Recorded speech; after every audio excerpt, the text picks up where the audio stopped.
Good morning, everyone.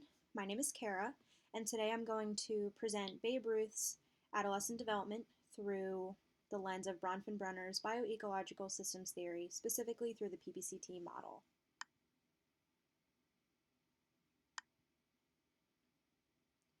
To start off with, I have one of Babe Ruth's most famous, often misadapted quotes: "Never let the fear of striking out get in your way."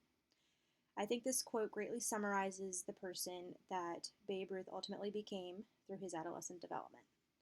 And we'll talk about this later on in the presentation as well. To begin, I have some background information about Babe Ruth. He was born as George Herman Ruth Jr. on February 6, 1895, in Baltimore, Maryland. He was one of 8 children, but sadly only him and his sister Mamrie survived infancy. They lived with his parents in a poor waterfront neighborhood in the city, where his parents owned a local tavern and worked very long hours, often leaving little supervision of the children.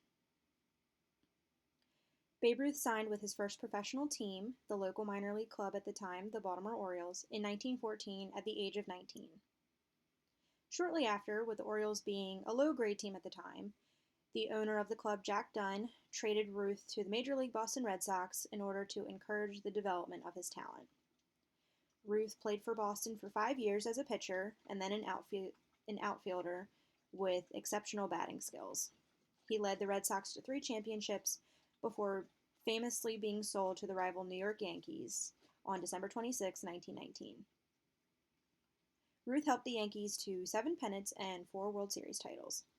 He retired from baseball in 1935 with 56 major league records and was inducted into the Baseball Hall of Fame's first class in 1936. Babe Ruth died in August of 1948 after losing a battle with cancer.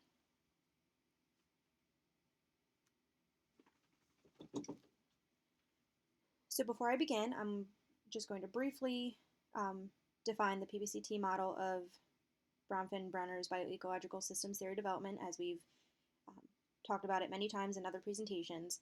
It essentially describes an individual's development through interrelated processes, personal characteristics, contexts, and time. To begin with process, I have 2 important factors within Babe Ruth's adolescent development. First, his lack of parenting and support system, and second, his mentor, brother Matthias. So first, Babe Ruth growing up, he had a lack of familial support in his parents as a young child, and this led to very delinquent behavior at a very young age. At the age of 6 and 7, he was routinely caught wandering the dockyards, railroads, and warehouses of Baltimore, and was often drinking and chewing tobacco in and near his parents' tavern. He was also caught many times taunting local police officers, vandalizing property, and getting into other various aspects of trouble. And this was at the very young age of 6 and 7. Because of his delinquent behavior, his parents petitioned the Baltimore courts to declare George incorrigible, which means unable to be corrected or reformed. So basically, his parents recognized the fact that they were unable to properly supervise and care for their delinquent son, and they sent him to live at St. Mary's Industrial School for Boys, which was part trade school, part reformatory school, part orphanage, and it was run by Catholic monks on the outskirts of Baltimore City. His initial stay began shortly after his 7th birthday and lasted about 4 weeks before his parents brought him home for the first of several attempted reconciliations with them. Ultimately, this failed, and his parents realized that they just did not have a hold on their young son, and St. Mary's Industrial School for Boys became Babe Ruth's legal guardian. His long-term residence there began in 1904. It was in his initial stay at the school that Ruth met his mentor, Brother Matthias. Brother Matthias was one of the monks that taught and ran the school, and he became a positive role model and father figure for Babe Ruth as he developed in his time at the school. He was the one that taught Babe Ruth the game of baseball and personally helped him work on his skills of hitting, fielding, and pitching. He even encouraged him to join the school's baseball team. In an interview, Ruth said of Brother Matthias, "He taught me to read and write, and he taught me the difference between right and wrong. He was the father I needed and the greatest man I've ever known." And then later, he talked about Brother Matthias in regards to his introduction to baseball. He said, "I think I was born as a hitter the first day I ever saw him," Brother Matthias, "hit a baseball." Brother Matthias was very important in Babe Ruth's adolescent development, having introduced him to the game of baseball and encouraging him to develop skills, not only in the game, but in life as a young man as well. Seeing his natural skill and passion for the game, it was Brother Matthias and other school officials that contacted Jack Dunn, who was the owner of the local minor league team, the Baltimore Orioles, and invited him to watch him play in February of 1914. It is said that it took Dunn less than an hour to be impressed by Ruth and offered him a contract to play for the team on the spot.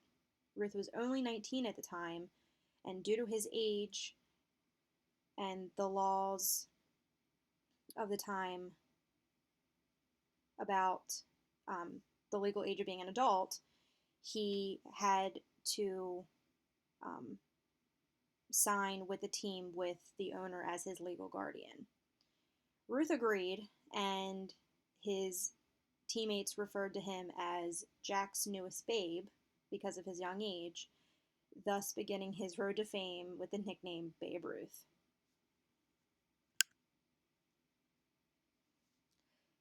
Going on to the second aspect of the PPCT model, person, I have broken down his demand characteristics, resource characteristics, and force characteristics. So for his demand characteristics, the characteristics that we can apparently see about Babe Ruth, he was a white male with athletic build. These characteristics are important for his development because of the fact that he was of ethnic majority, he was white, and he was a male, which in the early 20th century, had he been a female or of an ethnic minority, he most likely would not have had similar opportunities to attend a reform school and learn a specific trade to help him enter the workforce, rather than continue delinquent behavior and end up on a negative path in life. And especially as a male, he had the upper hand of the opportunity to learn a sport, which as a female, and maybe in his sister's case, which we don't have a lot of research about, he would not have had that specific opportunity of learning a sport.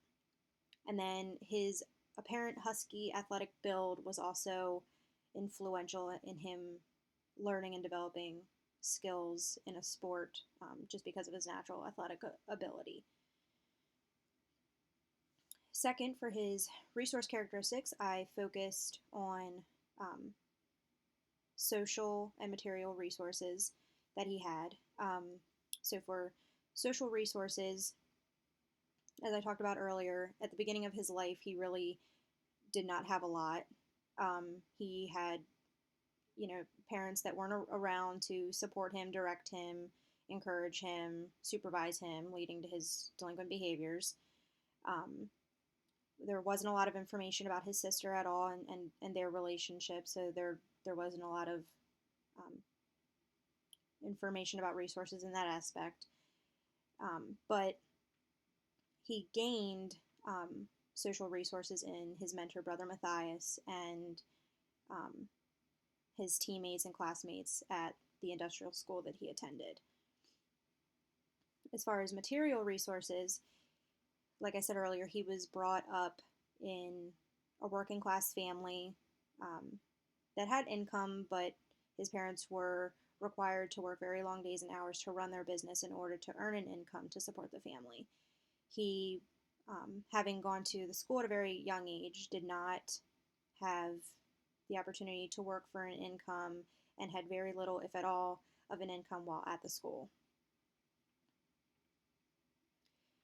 This is also an important factor later in Babe Ruth's life because he is said to have gone a little bit crazy with spending once he was signed to the major leagues, and had acquired some money from signing his contracts.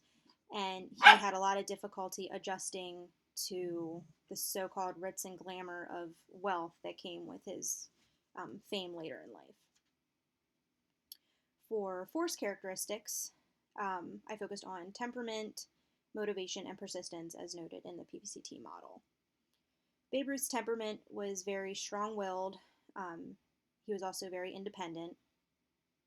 This is seen in his behavior as a young child, without a lot of direction and support system.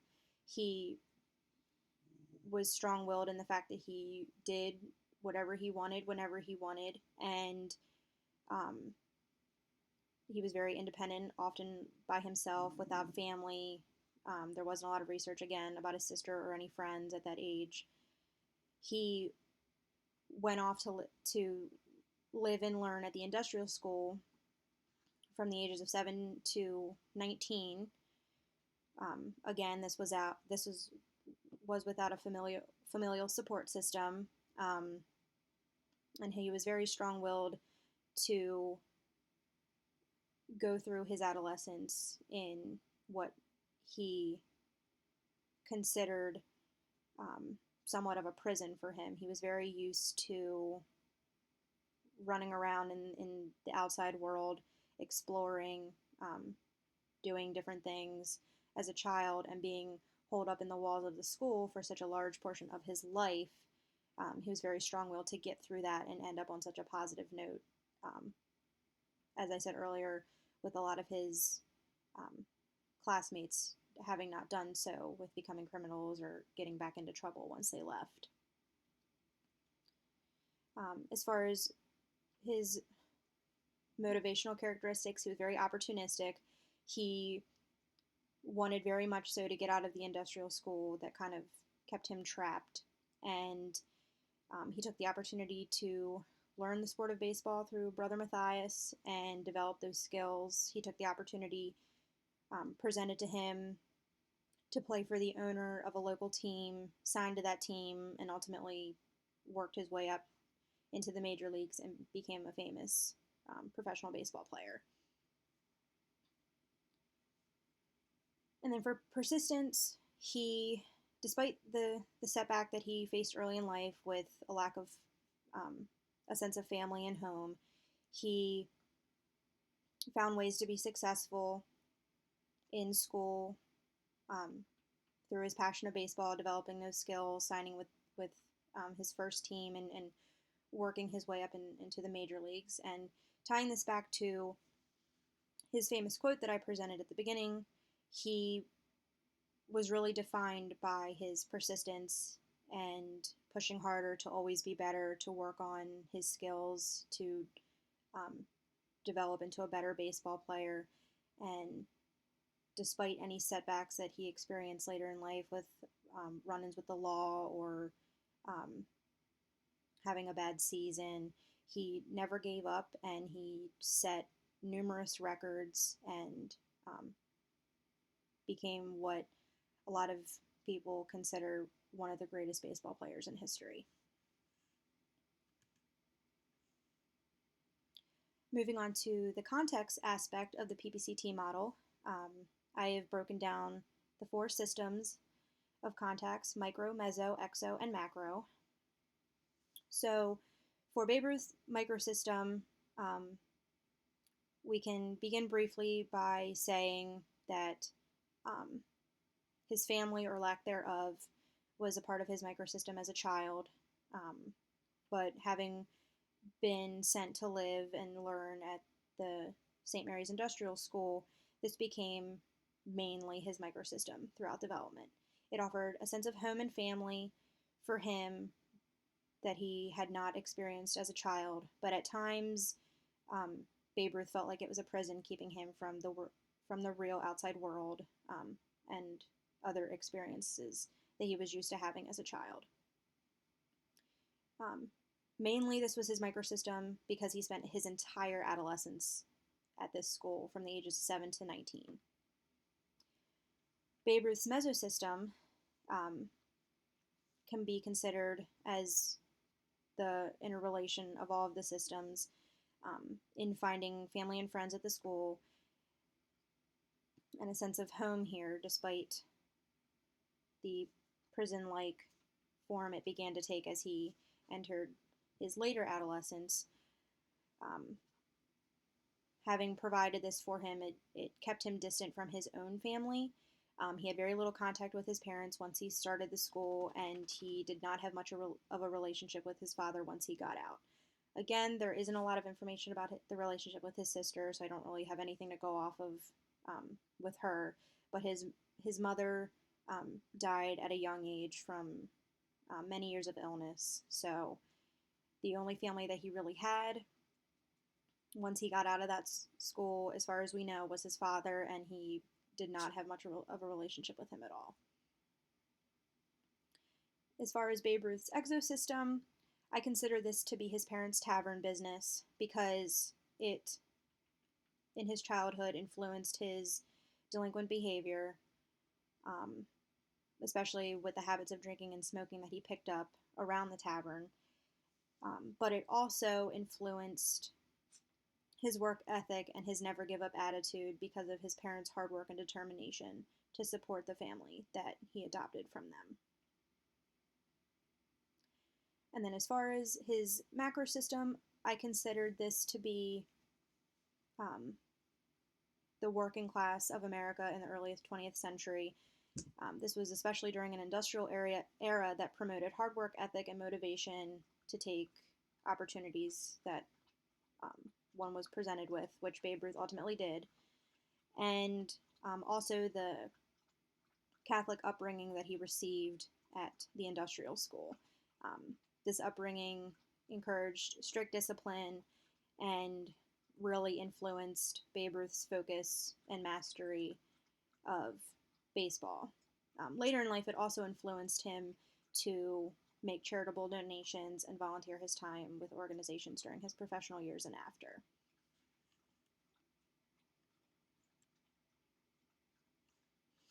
And lastly, for the time aspect of the PPCT model, I have broken down briefly the three aspects of time: microtime, mesotime, and macrotime. Macrotime, what occurs during a specific activity or interaction during development. Mesotime being activities and interactions that consistently occur throughout development. And macrotime being historical events that occur during an individual's development. I chose to focus on mesotime because it seemed to be the most salient aspect of Babe Ruth's development. He, throughout his development, experienced changes in his support systems. Like I said before, as a child, he lacked one. Throughout his entire adolescent period, he found a support system in his mentor, Brother Matthias. And then at the end of his adolescence, he experienced the support and encouragement from the Baltimore Orioles owner, Jack Dunn, who signed him on at a very young age to his minor league team and encouraged his trade to the major league team, the Boston Red Sox, in order to continue to develop his natural skills that he saw in him. In conclusion, there seem to be three important factors in Babe Ruth's adolescent development. I found those to be the relationship between parenting style and delinquency, receiving an industrial school education in the early 20th century, and the impact of mentoring on one's development.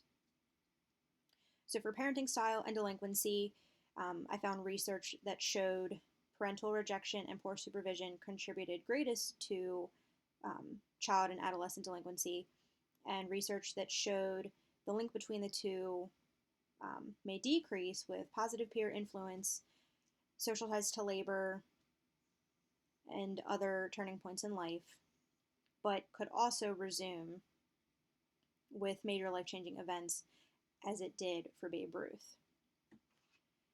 So, again, Babe Ruth's neglectful parents, due to their work in their tavern that they owned, led to his delinquent behavior as a very young child. But this behavior quickly ended with the positive influence that he received at the school from Brother Matthias and learning the game of baseball. However, later in life, some of this behavior, as I talked about before, started up again with the major life changing event of becoming um, famous and wealthy as a professional baseball player. And it was noted that he did have some difficulty adjusting to the new world of money and extravagant lifestyles. Second, in receiving an industrial school education, Babe Ruth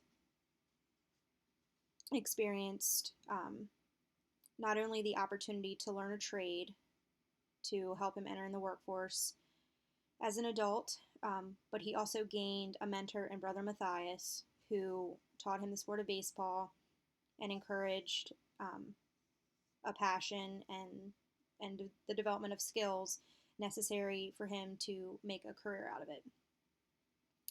I found in my research a guide to training delinquent adolescents in industrial schools in the early 20th century, and it proposed that the main goal of the schools was for children to learn to adjust to and ultimately train to return to their home community with a specific trade in hand.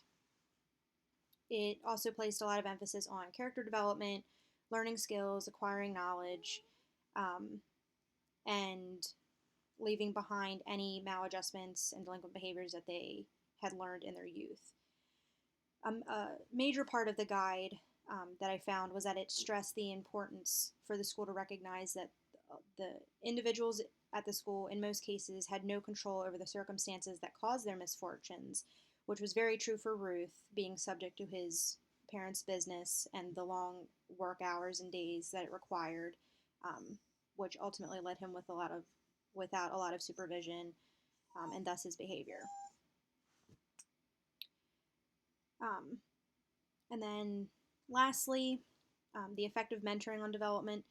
This was especially crucial in Babe Ruth's adolescent development because of the mentorship that he found in Brother Matthias at the industrial school.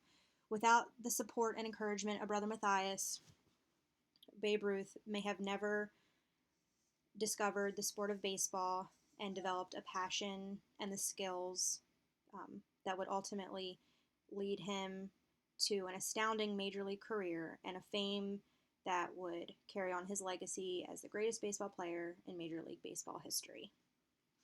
Thank you so much for listening.